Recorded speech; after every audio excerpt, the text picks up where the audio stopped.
Primero que nada, gracias a todos y todas por venir. Viernes por la tarde, Celex. Es un esfuerzo estar aquí, así que lo agradezco mucho. Y esto es una charla de divulgación en el contexto de la Semana de la Ciencia de este año en Barcelona. Y lo que intentaré hacer hoy es dar una pequeña visión histórica de cómo entendemos el rol de nuestros genes en la enfermedad del cáncer y cómo utilizamos esta información para tratarlo. Primero que nada, mi acento es así, voy a explicar un poco por qué. Yo nací en Estados Unidos hace ya varios años, pero crecí en Santiago de Chile. Mi padre es chileno, mi madre es gallega.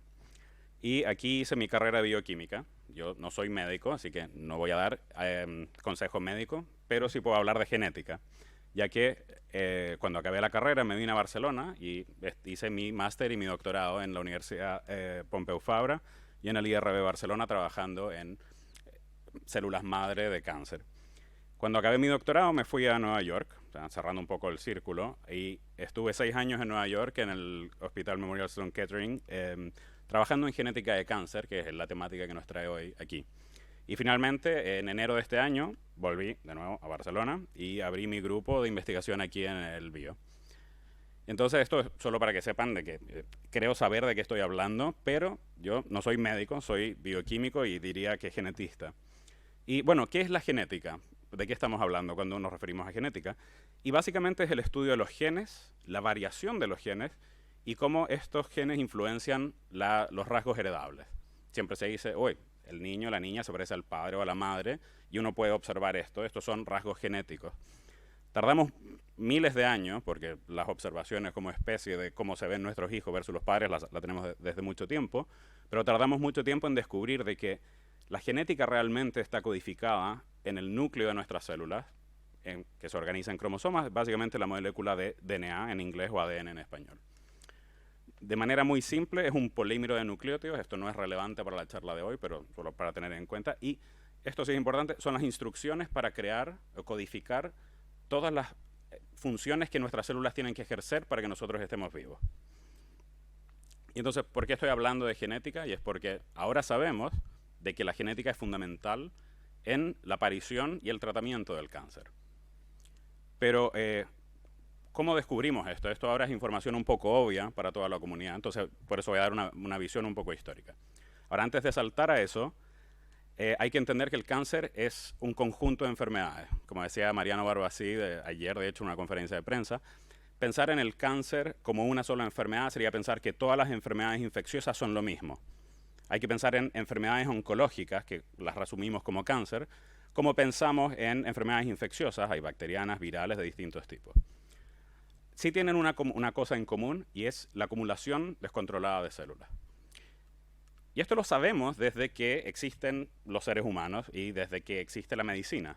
Esto estamos hablando hace miles de años, cuando una persona fallecía y los médicos observaban, en un número de personas había estos crecimientos. Lo que no teníamos idea era qué es eso. Eso podría ser una bacteria que está creciendo mucho, un parásito. Y no fue hasta el 1700, 1800, donde la microscopía nos llevó a ayudarnos a entender qué es exactamente estas masas celulares que estamos observando. Y esto básicamente es lo que descubrimos, que gracias a los avances en microscopía y técnicas de tinción, por primera vez nos dimos cuenta de que el cáncer está hecho de nuestras propias células. Esto no es una bacteria que está formando una bola que crece en distintos sitios, eso sería una infección, sino que el cáncer realmente está compuesto por las mismas células que nos forman a nosotros. Y entonces aquí esto es una histología, esto es el cáncer de colon, esto sería un tejido normal, es importante, y esta aberración, ya que ven aquí una estructura muy irregular, estos cambios aberrantes es lo que llamamos un cáncer, en este caso particular de colon. Ahora, viene la pregunta, ¿por qué? ¿Por qué tenemos cáncer? ¿Qué es lo que hace que nuestras células, la gran mayoría de ellas, no forman cáncer? De hecho, si lo tomamos en cuenta que tenemos 3.000 millones de células, la probabilidad de tener cáncer por célula es bastante baja y aún así ocurre. Y entonces, ¿cómo pasamos de una célula normal? ¿Qué ocurre aquí para que luego podamos observar un cáncer que se manifiesta clínicamente? Y esto estamos hablando de 1880, habían dos vertientes y eran dos vertientes muy simples. Es una visión intrínseca, el funcionamiento de una célula normal por alguna razón deja de funcionar y eso genera un cáncer, o no, esto es un agente externo que cambia cómo funcionan las células. Y la verdad es que la respuesta es, las dos son correctas. Entonces ahora les voy a explicar un par de experimentos fundamentales de cómo llegamos a entender el efecto de la genética en el cáncer. Y todo esto parte con un granjero en Nueva York en 1902. Este hombre tenía una granja de gallinas y se dio cuenta de que tenía una gallina con un tumor en el pecho. En esa época, este hombre, Dr. Peyton Rous, trabajaba en muchas cosas, una de ellas en entender la biología del cáncer, y se lo encontró un día en Nueva York y le dijo, doctor, yo tengo una gallina con un cáncer. Y este doctor dijo, bueno, ok, vamos a ver qué hay. Y a este doctor lo que se le ocurrió es preguntar cosas simples. Estos son modelos animales, no son personas, por supuesto, son gallinas. Y es entender, bueno, ¿ese tumor se puede propagar? Estamos hablando de 1900. Ni siquiera sabíamos que el ADN era la molécula de heredidad, del material genético.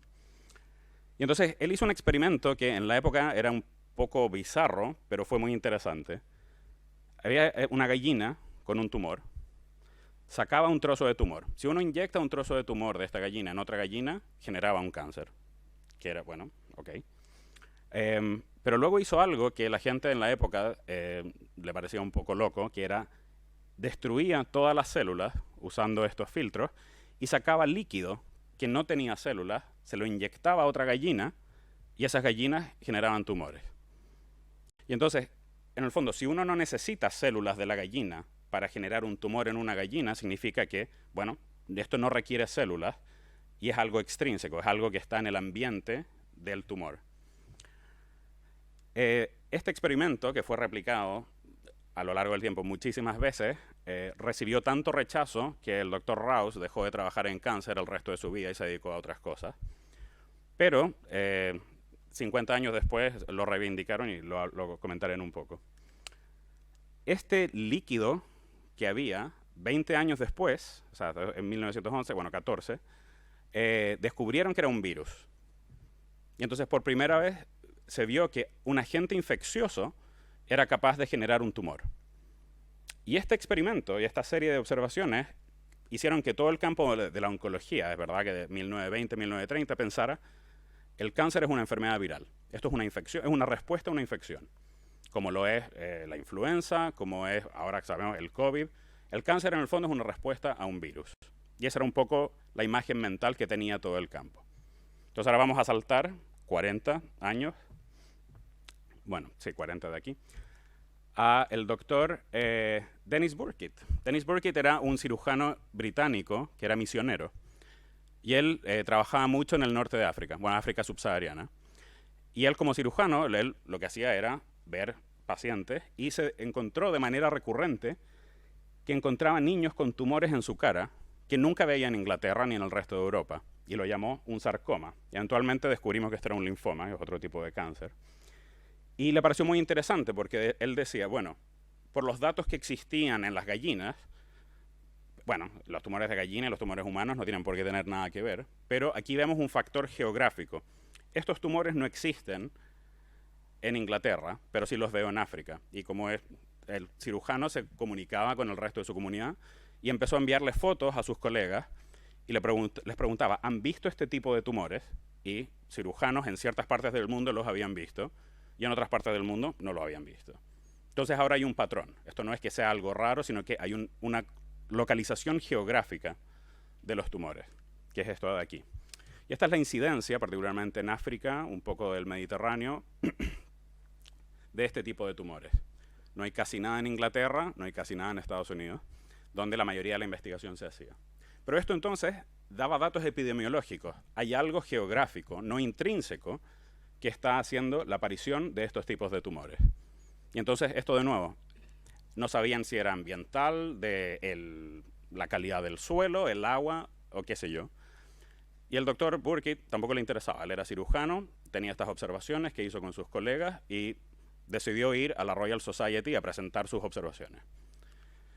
Lo que ocurrió es que en la audiencia de esa presentación habían dos personas, un virólogo, Michael Epstein, y una viróloga, Yvonne Barr. Y bueno, cuando uno es un virólogo piensa que todos son virus. Entonces ellos dijeron, no vaya a ser que este patrón geográfico es porque en estas regiones hay una mayor infección o existe un virus que no tenemos nosotros en Inglaterra. Y eso explica por qué aparecen este tipo de tumores. Y sería la primera evidencia de que el cáncer humano realmente es debido a una enfermedad infecciosa.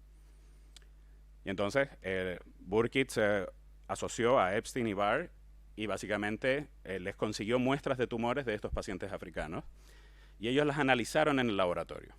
De nuevo, los virólogos lo que buscan son virus y lo encontraron. Entonces, Epstein y Barr, analizando estas muestras de tumores africanos, encontraron que estos tumores efectivamente tenían un nuevo virus. Y no solo eso, esta es la primera evidencia en humanos de que hay un virus asociado al cáncer. Por supuesto, esto genera esto realmente establece de que el cáncer es una respuesta a una infección, no algo más intrínseco, es un agente exógeno. Y entonces empezaron a hacer muchos experimentos, entre ellos analizar más tumores de más pacientes, y de manera consistente, cada tumor que ellos analizaron de este tipo tenía este virus. Ahora, en el laboratorio hacemos muchos experimentos y es clave tener controles. Si nosotros entendemos de que el virus genera un tumor, ese virus debería no existir en gente que no tiene tumores. Y eso era verdad, porque ellos usaban una persona de su laboratorio como muestra de control, cuando analizaban el virus. Y entonces la persona del laboratorio no tenía el virus, todos los tumores lo tenían. Entonces, wow, el virus genera el cáncer.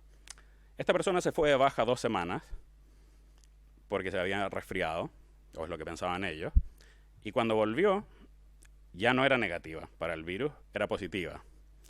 Y entonces dijeron, a ver, bueno, a lo mejor nos equivocamos, mezclamos muestras, qué sé yo, lo que vamos a hacer es, vamos a tomar docenas de personas que sabemos que no tienen este cáncer no existe en Inglaterra, y vamos a analizar.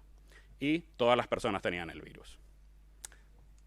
Este es el virus de Epstein-Barr, que también lo conocemos como mononucleosis, y la incidencia en la población, esto es un 70%, es básicamente el 95% de la población tiene este virus. Y con esta observación se desmontó toda la teoría viral de este tipo de cáncer. No hay ahora ningún tipo de... Si el 95% de las personas de todo el mundo están infectadas con este virus, no podemos explicar el cáncer por este tipo de agentes. Y entonces ahora volvemos un poco y nos quedamos, bueno, entonces, ¿de dónde viene el cáncer? Entonces ahora pegamos un salto de 10 años y nos vamos a California, esto todo está ocurriendo en Inglaterra, donde 2 biólogos, Harold Varmus y Michael Bishop, decidieron, vale, esto es demasiado complicado tratar de entenderlo por epidemiología, ¿por qué no volvemos a las observaciones originales de Peyton Rose, de nuestras gallinas? Vamos a estudiar cáncer en gallinas. Y habían pasado ya casi 60 años, y habían descubierto que habían variantes del virus, de este virus que inyectaban a las gallinas, unos generaban cáncer y otros no. Y no tenían muy claro por qué. Y entonces, básicamente lo que hicieron fue aislar este virus, y este sí genera tumores, y otro virus deficiente o que no genera tumores, y compararon cuál es la diferencia entre un virus que genera un tumor y un virus que no genera un tumor. Y dijeron, bueno, esta secuencia aquí, este gen del virus hace esto. Y entonces la pregunta que tenían ellos, ¿ese gen es un gen de un virus o es otra cosa? Y entonces lo que hicieron es comparar ese gen D, que es el primer oncogen que llamaron SARC, con otros virus que saben que no generan y sí generan cáncer, y células de gallina, que eran su control. Y lo que descubrieron fue que ese gen que genera tumores no tiene nada que ver con un virus, es un gen endógeno. Es un gen de las gallinas que de alguna manera está generando tumores. Y eso básicamente fue la evidencia que demostraba que son genes celulares, o sea, genes intrínsecos, que eran los capaces de crear estos tumores. De nuevo, esto es en gallinas. Como 10 años después de esta observación, la gente volvió a estudiar los linfomas del señor Burkitt, que nadie sabía qué eran, y empezaron a mirar, bueno, con estos datos de gallina podemos empezar a mirar el ADN de los tumores humanos y ver si hay algo. Y lo que encontraron era que todos los tumores de los linfomas de Burkitt tenían cambios en el ADN. Y ahora luego voy a comentar un poco, pero básicamente esto es una translocación que crea una proteína nueva. Y estos experimentos demostraron definitivamente que la transformación de células normales a tumorales es debido a alteración de genes normales. Y estos son 2 premios Nobel en el área de la oncología. Las observaciones de Rao son de 1911 y el Nobel se lo dieron 55 años después. De hecho, es el premio Nobel que tardó más en ser otorgado. Bishop y Barmus tardaron como 15, 20 años. Y esto en el fondo nos pone en una película un poco más compleja. Vale, hay algo de nuestros genes que es capaz de generar tumores. ¿Qué es eso? ¿Qué significa eso? Y entonces, los genes que cuando uno los introduce en una célula y dan lugar a un tumor, los llamamos oncogenes. Y esto no lo he hablado, pero básicamente hay genes que cuando los perdemos dan lugar a tumor y son genes que llamamos supresores de tumor. Los científicos no somos muy, digamos, creativos con los nombres. Y entonces los oncogenes y los genes supresores de tumor son responsables a que aparezcan los cánceres. Pero si lo pensamos por un segundo, todos estos genes existen en todas nuestras células. Nuestro ADN es idéntico en todas nuestras células. ¿Por qué no estamos llenos de tumores todo el tiempo? Estos son genes que son nuestros y están en nuestro cuerpo. Entonces, ¿cómo explicamos que un gen interno nuestro esté generando tumores? Y bueno, para poder comparar algo necesitamos una referencia. Entonces tardamos muchos años en esto, pero esto ayudó mucho con el proyecto del genoma humano. El proyecto del genoma humano no partió por cáncer, partió por entender cuál es la secuencia de nucleótidos de nuestro genoma. Pero esto nos da una referencia, porque ahora tenemos el ADN de células normales de nuestro cuerpo y también podemos extraer el ADN de las células tumorales y ver si hay alguna diferencia. Solo como recordatorio, esto es de las cosas más importantes que han pasado en nuestra vida a nivel de biomedicina, que es descubrir la secuencia del genoma humano. El primer borrador costó $3.000 millones, involucró un par de miles de investigadores y tardamos 13 años en el primero. Y estos son los artículos donde se publicó por primera vez. Yo salí del colegio este año, así que fue un buen momento para ponerse a estudiar genética. Y entonces, ahora que tenemos el mapa del genoma humano normal, podemos mirar el mapa del genoma humano del cáncer. Y entonces lo que ocurrió es que descubrimos que hay muchas alteraciones. Entonces, voy a hacer una hipersimplificación de lo que es la genética del cáncer, pero digamos, hay una secuencia de letras que codifican para una proteína, en este caso va a ser esta oración. Si no lo intentas, nunca lo resolverás. En el genoma normal es esto. Entonces encontramos de que algunos cambios en el cáncer solo cambian una letra, una mutación puntual. Ahora esto, si no lo inventas, nunca lo resolverás. Es similar, pero ya está cambiando el significado de esta oración, que significa que estas proteínas ya no hacen exactamente lo mismo. También encontramos alteraciones donde se añaden más información. Por ejemplo, si no lo intentas, nunca lo resolverás, le da un poco más de énfasis. Hay deleciones que de frentón ya se pierde una parte de la oración, nunca lo resolverás. Y luego hay fusión, donde mezclas dos palabras. Si no lo intentarás. Entonces, perdemos esto e intentarás. Esto solo para ilustrar el efecto de las mutaciones. Pueden cambiar de manera sutil o muy grande como la célula interpreta su ADN. Entonces, ¿qué hacemos con este tipo de información? Bueno, a día de hoy, cuando un paciente llega al hospital, dependiendo del hospital, en Vall d'Hebron lo hacemos, en otros hospitales es un poco más complejo, básicamente obtenemos una muestra de ADN del tumor y una muestra de ADN de la sangre normal, y comparamos.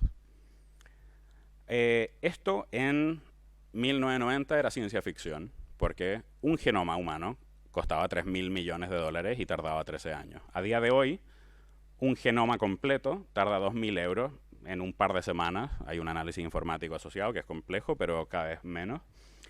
Y ahora lo que podemos hacer es que a día de hoy la mayoría de los pacientes tienen acceso a esta información.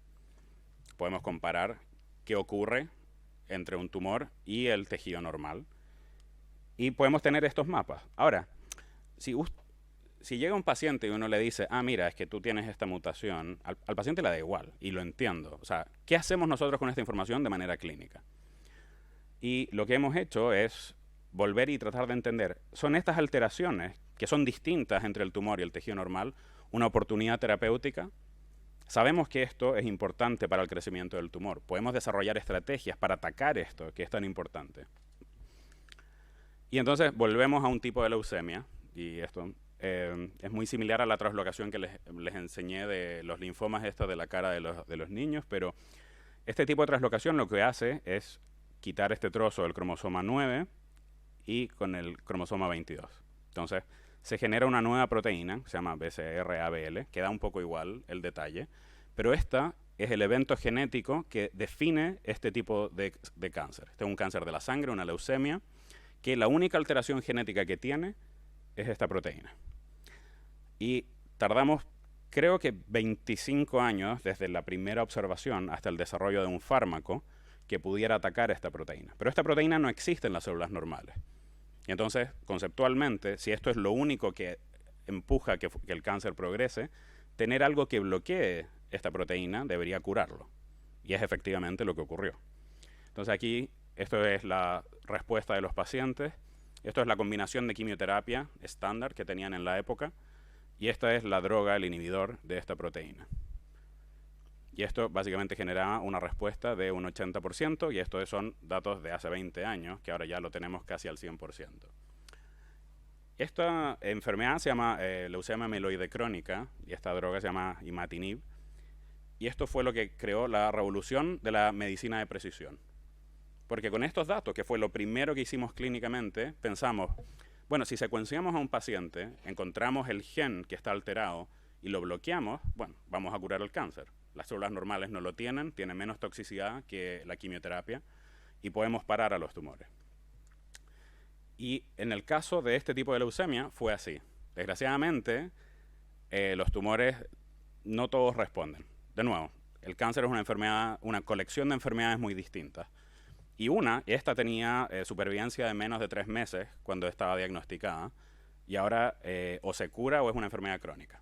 Entonces, vamos haciendo progreso enfermedad a enfermedad. Entonces, este es un caso de melanoma, bastante famoso. Melanoma es un cáncer de la piel, de nuevo, muy distinto a una leucemia. La leucemia está en nuestra sangre, los melanomas, de nuevo, están en la piel. Y tienen esta mutación, tampoco es relevante, pero lo que es importante es que por estudios de farmacodinámica y, bueno, química medicinal, descubrieron o desarrollaron un inhibidor. Y de nuevo, casi el 90%, no, el 60% de los melanomas tiene esta mutación. Y entonces desarrollaron fármacos que bloquean este gen. Y este gen, de nuevo, esta mutación solo existe en el tumor, así que esto es perfecto. ¿Y qué es lo que ocurrió? Bueno, una respuesta increíble. En 3 meses los tumores habían desaparecido. El problema de esto es que los tumores son sistemas que van evolucionando. Y entonces las respuestas rápidas, a pesar de que son muy prometedoras, no son duraderas. Y desgraciadamente hay siempre reaparición. ¿Qué nos ha llevado a esto? Es que tratar de entender la biología del cáncer como entidades únicas, esto es un poco simplista todo lo que les he mostrado. Estos tumores partieron con una mutación, pero cuando ya son resistentes a terapia, adquirieron otras mutaciones. Entonces ahora estamos jugando, bueno, ¿qué ocurre si bloqueamos estas 3 al mismo tiempo? Y estamos jugando a la combinatoria. Y entonces, este es el gran reto que tenemos en la oncología molecular, digamos, de cómo diseñamos estrategias que sean capaces de eliminar al tumor, evitando esta reaparición. Ahora, no quiero dejar esta película como que todo esto no funciona. Si miramos los datos globales, desde 1990 hasta 2017, vamos mejorando. Esto va poco a poco, más lento de lo que todos queremos, pero desgraciadamente es una enfermedad compleja, una enfermedad muy heterogénea. Y esto básicamente no es solo por el desarrollo de nuevas terapias, que es un poco lo que he hablado yo, y la genética, sino que también son intervenciones a nivel ya de inmunoterapia. Detección temprana es clave y también mejor prevención. Nada ha reducido más el número de cánceres en el mundo que la gente que deja de fumar o no fuma de entrada. Aún así, a pesar de que esto está bien, esto no es aceptable ni para nosotros como investigadores ni para la sociedad, y seguimos trabajando cada día para mejorar esto de que llegue a 0. Hay un punto, eso sí, el precio de ser organismos multicelulares, que no es solo los humanos, todos los organismos multicelulares, es que el cáncer va a ocurrir. Ahora, nuestra misión como sociedad es minimizar la aparición, detección temprana o prevención de lo que podemos prevenir y desarrollo de terapias para que la mortalidad desaparezca.